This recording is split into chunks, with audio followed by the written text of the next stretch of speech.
Every time I stay at my grandma's house, I hear someone walking upstairs. It starts at one side of the room, casually walks to the other and stops. This will happen maybe twice a night.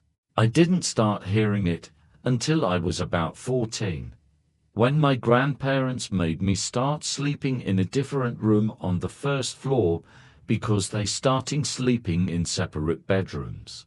Blah blah blah. Regardless, both of their rooms are also on the first floor. For a little backstory, I have always been afraid of the upstairs at their house. I don't know why, but it's always freaked me out, and I refuse to ever go up there alone. I'm 23 now, still won't go up alone. There's one room specifically, though. It's a long, narrow bedroom.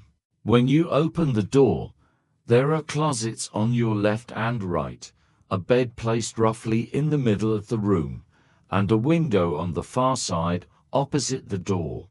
I was told growing up by my grandparents that the sons of the previous owner claimed to see a gorilla come out of the closet at night, dance around the room, and go back into the closet. I thought nothing of this story until I had to start sleeping in the other room. The room located directly below the scary room upstairs. So, we all go to bed. All the lights in the house are off and I'm still awake, lying on the bed. Then I heard it. Thump, thump, thump, starting at one end of the room upstairs.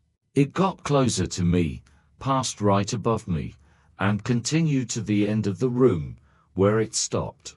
I'm wide awake, terrified out of my mind. It was no question to me that I had heard footsteps. I knew that slow, casual pace. I was freaked out and went to my grandpa's room. I told him what I heard. He told me that the house is old and it creaks. But he turned the dining room light on for me, so I felt a little safer. I tried going back to sleep. Then it started again. This time from where it ended the first time, by the window upstairs.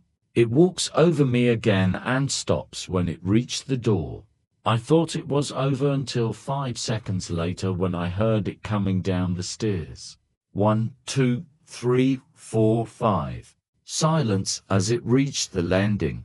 Then 6, 7, 8, 9, 10. And silence again as it reached the first floor. I was frozen in shock. Whatever it was on my floor of the house, and suddenly unaffected by the dining room light. I was staring at the doorway to my room.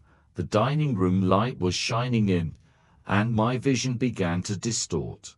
I felt dizzy with fear, so I pulled the blankets over my head and suddenly heard a scratching sound from inside my room. I knew exactly where it was coming from. 2. My grandpa's gun case. It was a very obvious sound, scratching on the wood. Long scratches down the front of the gun case door. I could even hear the door ever so slightly tapping against the frame as each scratch began. I tried to scream and I couldn't. I took a second to take a deep breath and let out a loud scream. In seconds my grandpa had made it to my room and I was relieved. Needless to say, he still didn't believe me. So I did what any normal person would do. I draped a sheet over the side of the bed and slept underneath it. I wrapped myself tight in a comforter, put on headphones, and turned my back to the door. There could be a party of ghosts in my room and I wouldn't even know. The next morning, my grandpa told my grandma about what happened the night before. She said, "Oh, that's silly. You know, your cousin woke me up the last time she stayed here. She came in my room saying, 'I hear footsteps.' I slept under the bed for the rest of my week stay with them. I've stayed there countless times since that happened, and I hear the footsteps every time. I sleep on top of the bed now, but keep my back to the door and sleep with headphones on.